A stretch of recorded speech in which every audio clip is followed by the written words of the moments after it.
Daniel.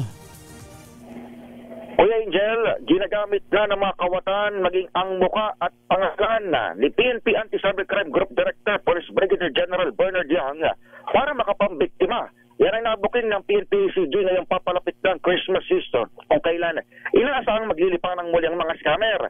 Sa pulong bahitan sa Camp Crame, sinabi niya na nag-aalok ng tulong sa mga cyber-related na kaso ang peking ACG page sa social media pero nagpapabayad naman.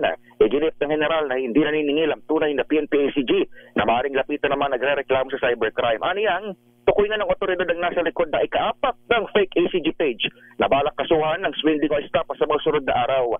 Samantala, ibinalita pa rin ang ACG na sa kabuuan, bumaba pa rin naman ng 29.62% ng core cybercrime sa bansa mula 395 cases taong September 2024 patungong 278 cases sa parehong buwan ngayong taon. Gayon din, bumaba naman ang 37.07% ng cyber-related offenses mula 607 patungong 382 cases ngayong 2025.